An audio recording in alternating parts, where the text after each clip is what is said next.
Hello, hi, welcome. Welcome to Chapter 1 and Beyond. And today's episode is going to be kind of a mix of reading wrap up from May and talking about my thoughts on HRCYED 3.0. I know several in maybe the booktube community has been ranting and raving about this hardest reading challenge you'll ever do. and as you guys know from my previous episodes, if you are returning here, I had pursued the hardest reading challenge you'll ever do 2.0. So I thought maybe we could talk about that briefly for a little bit. But yeah, my name is Christina. I am the host on this podcast. Welcome. If you are new here, I do all things bookish content and beyond that. I am still working on the beyond part, but there is a lot of bookish content on this podcast. But without further ado, let's just dive right into it. So, hardest reading challenge you'll ever do. This will be the shortest topic that we talk about on this episode. And I'm going to be honest with you, I am not doing HRCYED 3.0. I was looking at some of those prompts, and I already know that they're definitely going to be next to impossible to do.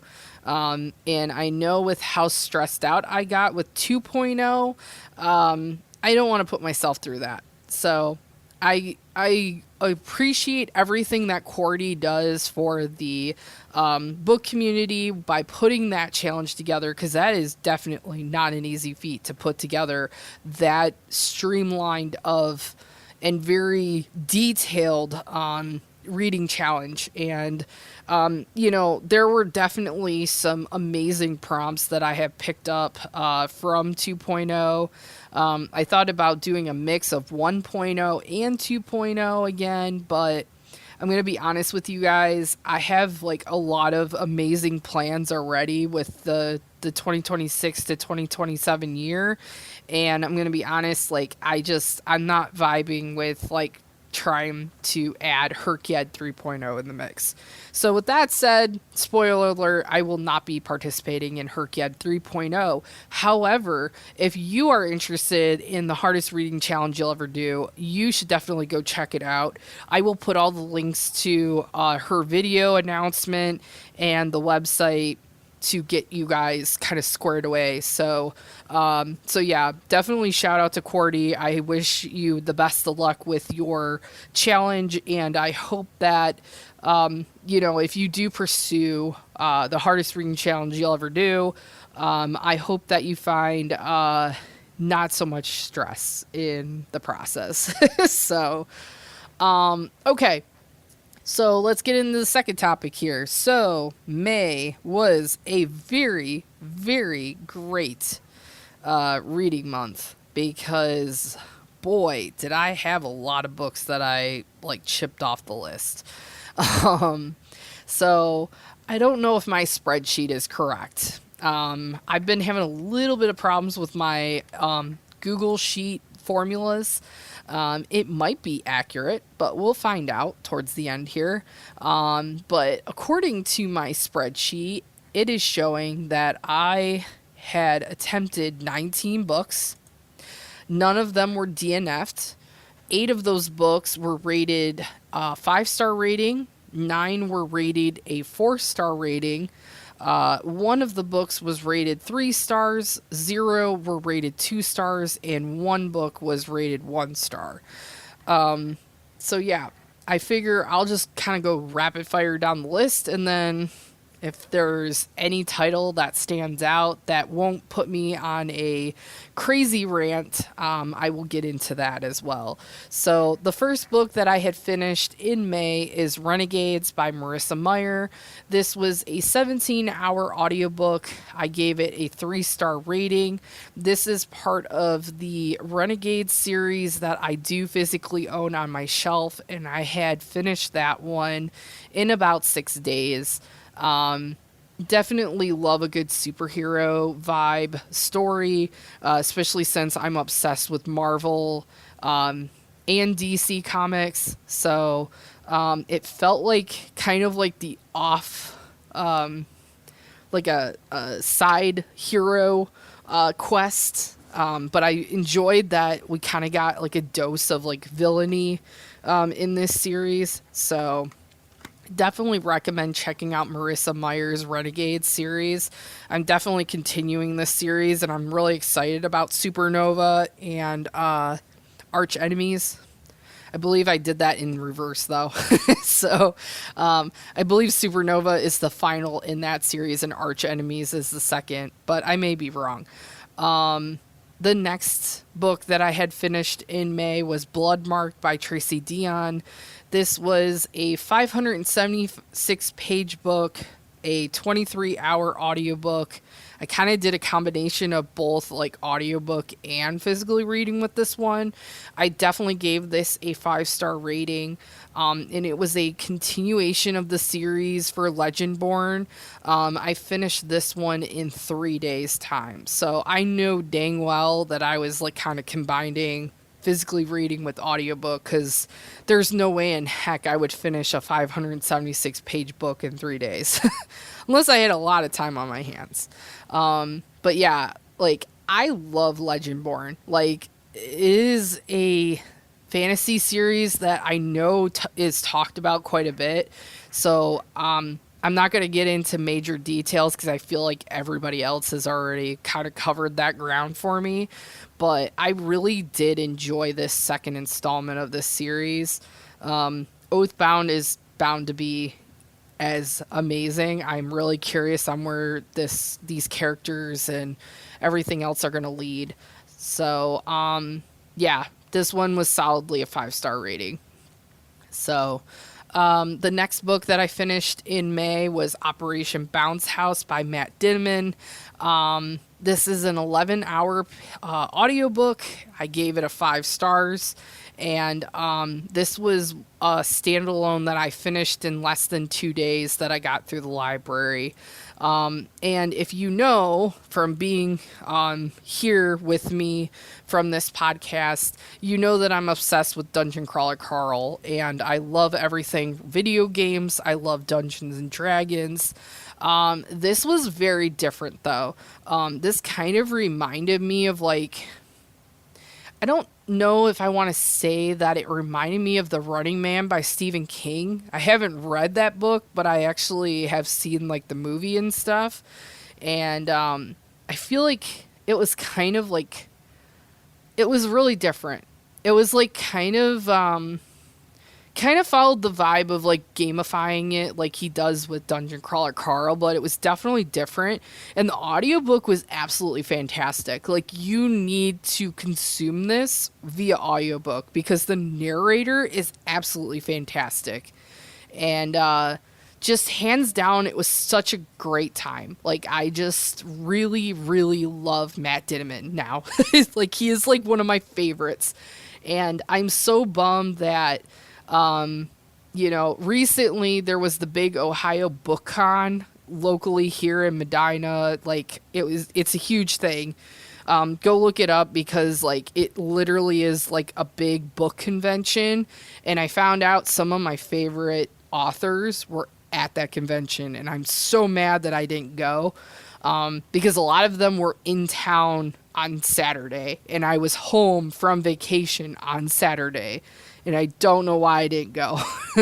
Because, like, you can pay general admission and go to the panels and stuff like that. But yeah, Matt Dinman, Operation Bounce House, absolutely chef's kiss, 5 stars. Like, just, that's all I need to say about it. Like, I know a lot of people talk about Matt Dinman now because of Dungeon Crawler Carl, but I really love what this man does with his writing, and I love how I get so hooked into where these stories lead and how he sculpts his characters. Like, it's just so good.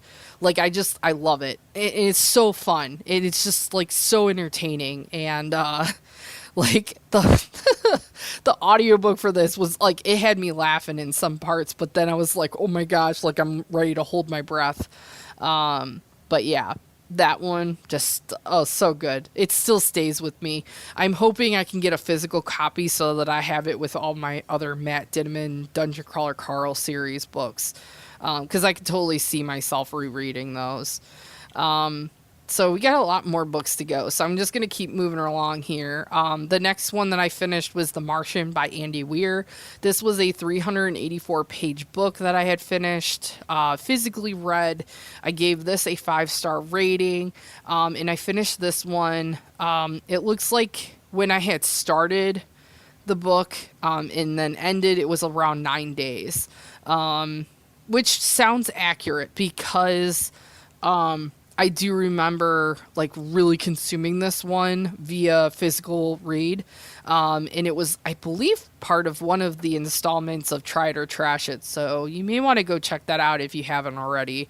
But what can I say about Andy Weir? Like, I am a huge fan. I love all things sci-fi, and I feel like Andy Weir definitely does the magic. I had read Project Hail Mary first with my work book club that I organize and run. But I really loved The Martian. Like, I kind of got spoiled off of the movie because I saw the movie first but didn't read the book. Can premise and say that the book is way more. There was like a lot of details that were left out of the movie, and I really loved the book more. A lot of people will probably tell you the same thing. They love the book more so than the movie, but it's Hollywood too, so Hollywood can't fit everything in. But I found it really interesting that one of his job titles was not mentioned in the movie. So I'll just kind of leave it at that. But that really kind of bothered me a little bit because it now makes so much more sense on why he kind of like thought in like the amount of situations this man had to go through to survive, and continue through the story. Like, it just makes so much more sense, and the movie would have made more sense had it been mentioned. So that's my only argument about the movie, but fantastic book. I was laughing so much in some parts. Mark Watney was absolutely hilarious in many of the parts of the book. And I felt like I was literally like living through a lot of like his experiences, and then getting to know all of the NASA engineers and all of that. It was just so freaking cool. I loved it. I've been looking for a book that's similar to this, and honestly, the only other thing that I can think of was Atmosphere by Taylor Jenkins Reid. And she does a phenomenal job too. That book was absolutely great. So yeah. The next book that I had picked up, Lula Dean's Little Library of Banned Books by Kristen Miller. This is a 304-page book. It is a 10-hour audiobook. I gave this a 4-star rating. This was something that I was just like kind of trying to find a filler in between all of the other physically read books and physically owned books that I had. So this one came from my library. I finished this one in one single day. So my thoughts. This book, the one character in this book like kind of pissed me off to no end, but it was absolutely hilarious how kind of everything kind of transpired. And normally I don't read books like this. Normally I'm like, okay, this is just too real world. I can't like be enjoying something like this, like I need to escape. So, and I've had this rant before, and I'm just going to leave it at that. But this book, audiobook form, I felt like there was just so many characters, and it was a little hard to follow, which is why I didn't get a 5-star rating. But the content and how these people kind of like went through each individual thing of the banned books. Sorry, hang on one second. Oh my gosh, I'm like coughing because, allergies and things. But this book was like really good. I loved how I was like literally like, yeah, let's go, because I could totally see myself kind of navigating through certain situations, and like being in Ohio. Unfortunately, sometimes like I've actually had experiences with little free libraries where certain individuals didn't like the books that I was putting in there, so they would either rip them apart or burn them. I've had that experience before.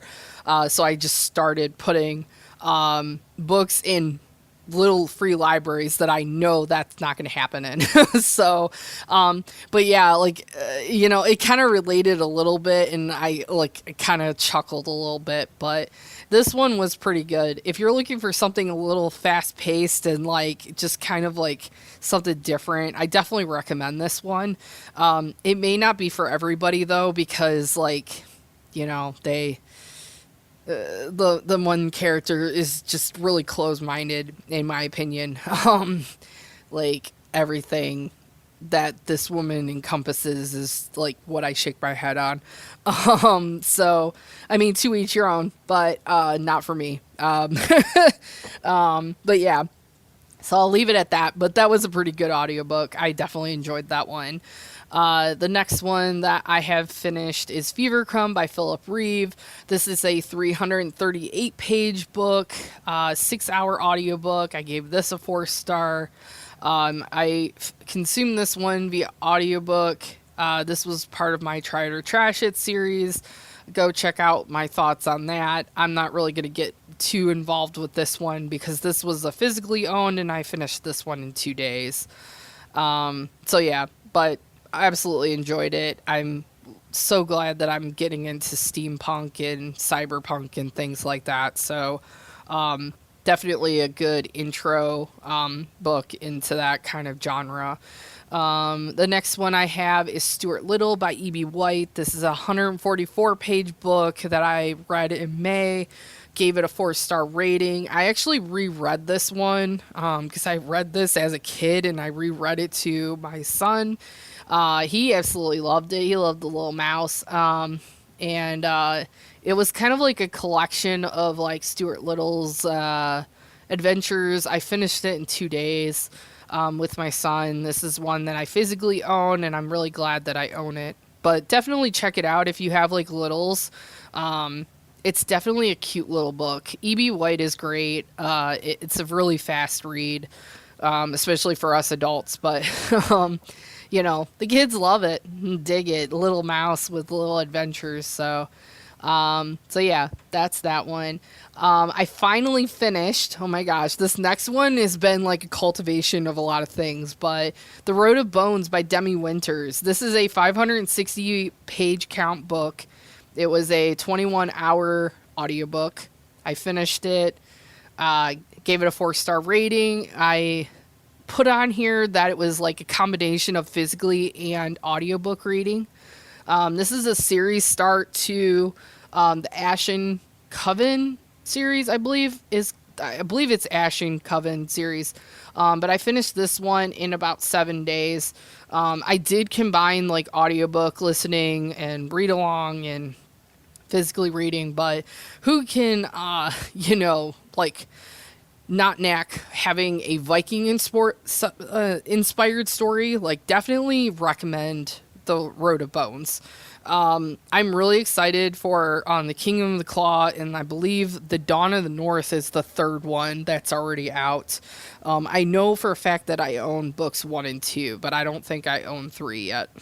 But that'll change soon, because like as I've been getting through this physical TBR, I have been scoping out like secondhand bookshops and things like that for what I am anticipating on finishing up a series that I know I'm going to reread and everything. So definitely go check that out if you love Viking inspired stories, because it is definitely worth reading. City of Glass by Cassandra Clare, 541 pages, 15-hour audiobook. Gave it a 4-star rating. I did consume this via audiobook mostly, but I did kind of combine physically reading. This is the third installment in the Immortal Instruments series. I finished this in 5 days, and I do physically own this series. At first, let me elaborate a little bit on my thoughts on this. At first, I did not like this book because I was so grossed out by like the possibility of them being brother and sister. And I'm sorry if you're part of the general population that is just reading this for the first time, like I am as an adult, and I spoil anything. I don't like spoiling things, but I was actually relieved by the end of this book on, you know, kind of where I'm at with this. And like, I felt like I didn't have a lot of questions answered, but after reflecting a lot more on this book, I did get a lot of questions answered. And there are still a lot more questions that need to be answered with this. But I did appreciate like Cassandra Clare bringing in a lot more of the Shadowhunter world and the Downworlders. Like I feel like it's a good old time with Twilight, and I did not like Twilight, so I feel like it's kind of a version of that, but it's like kind of done a little differently, I guess. I don't know. I like Cassandra Clare's writing, which is why I gave it a 4-star rating, and I will be continuing with this series because I feel like it's a rite of passage. I just got to get it done. There's only 6 books in the series. I'm on book 4 of 6 after this one, so I mean, I feel like I'm there, and I kind of just need to stick it out. So yeah, that was my thoughts on that. Definitely recommend if you're looking for something urban fantasy. I would actually recommend more the Dark Artifices series, or sorry, Dark Artifices. I haven't even read that one. I'm referring to the Infernal Devices series, which is Clockwork Prince, Clockwork Princess, and Clockwork Angel. Definitely recommend that series. I really love the characters in that one. Definitely, hands down, would reread that trilogy in a heartbeat. But it's all part of the Shadowhunter world series. So, yeah, definitely go check that out. Moving on, this next one, just looking at the title, just enrages me. The Kite Runner by Khaled Hosseini. 401 pages. I gave this solidly a 1-star. If I could give this a 0-star, I would. I did finish this book and was absolutely pissed off when I did. 3 days to finish this, physically owned on my shelf, but now has been literally thrown in the garbage because I was just so pissed off with what the author did to this poor character. Then that's all I'm going to share on that one. So, the next one that I finished in May is Misery by Stephen King. This one is a 351-page book. I finished this in May, gave it solidly a 5-star rating. Physically read this one while kind of inadvertently finding the audiobook, and holy crap, that narrator is perfect for Annie. Like, let me just put it that way. I finished this in 2 days because I just could not put this book down. But Stephen King, oh my god, man, you are unhinged with this book. This book was insanity. Like, it just kicks off right from the get-go. Like, this lady is a psycho. Like, it is just absolutely insane what this guy has to go through. But am I glad that I read it? Hell yes. It's like Pet Sematary, I thought was like insane.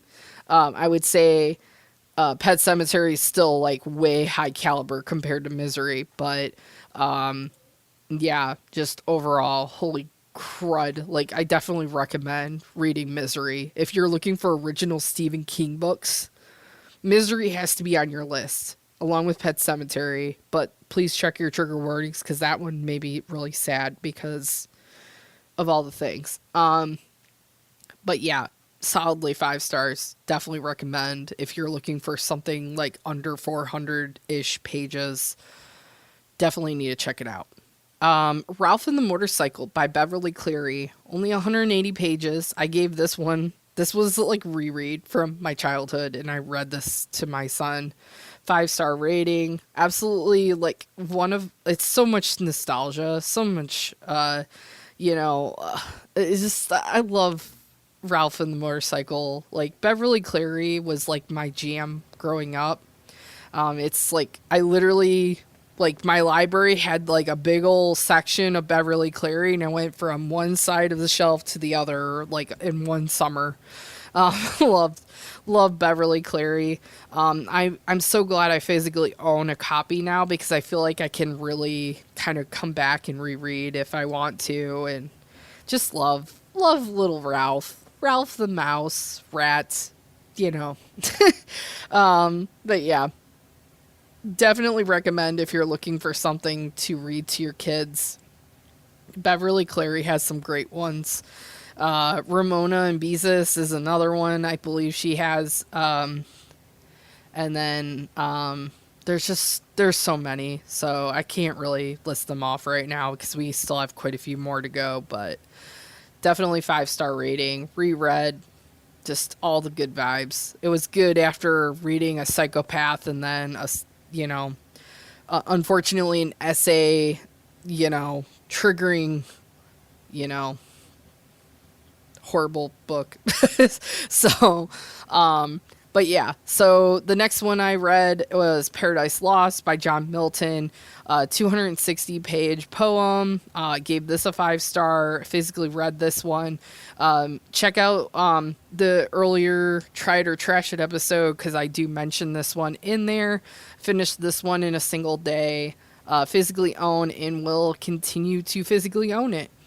The next one that I finished in May was The Jungle Book by Rudyard Kipling. This was 150 page-ish page count. Gave this one a 4-star rating, physically read. This was like one of my new classic standalones. I've actually never physically read it. I've only seen like the Disney version of Jungle Book, but go check out the Try It or Trash It episode because I go into detail on my thoughts on this book. Along with this next one, Tuck Everlasting by Natalie Babbitt. This was relatively around 192 pages, 5 stars, physically read. It's actually one of my reread standalones, and this one took about 2 days to finish, and will continue to physically stay on my physical TBR. The next one is Never Let Me Go by Kazuo Ishiguro. 288 pages. I gave this a 4-star rating. I physically read this one. This was a new read for me, standalone, and it took about a day to finish this one. I used to physically own it, but I have recently unhauled it.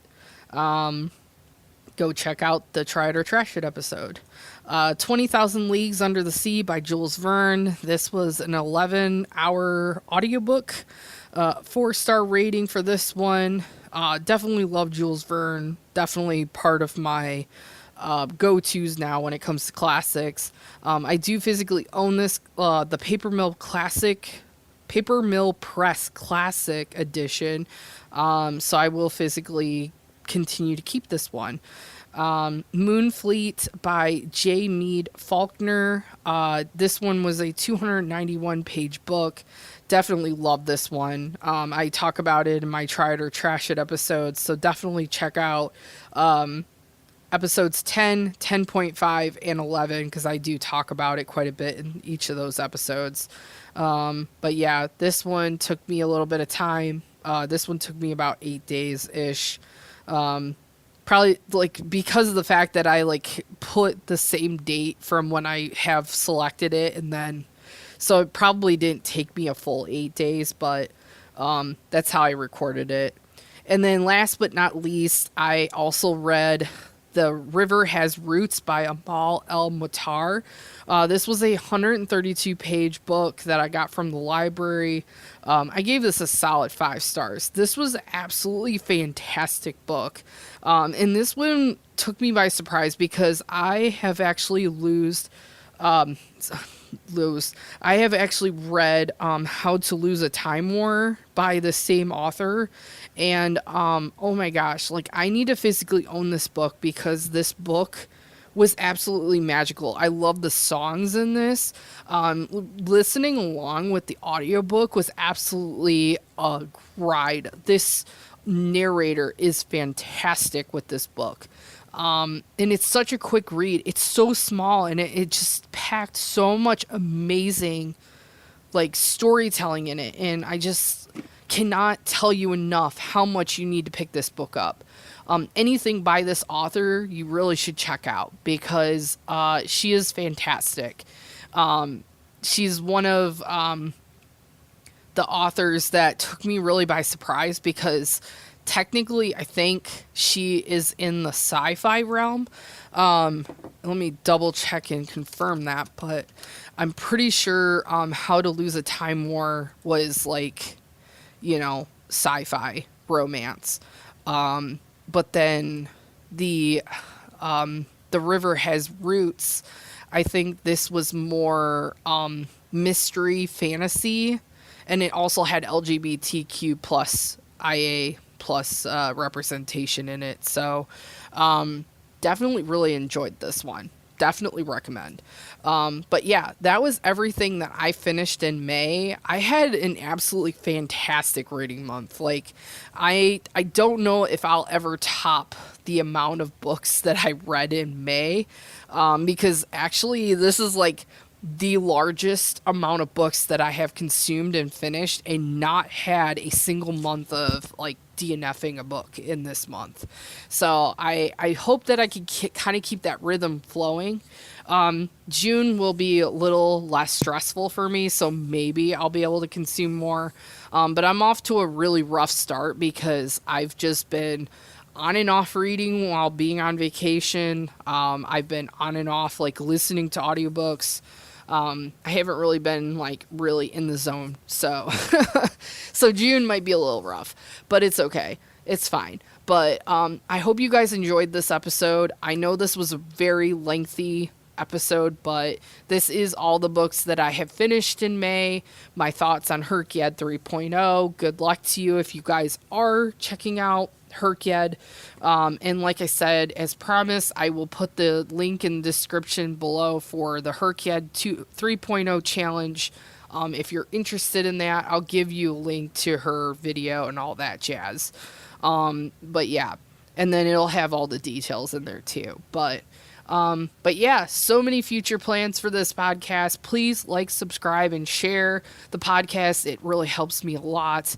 I really appreciate all the support. I'm really excited to see where everything kind of lands. But until next episode, I will talk to you guys in the future. Take care. Bye.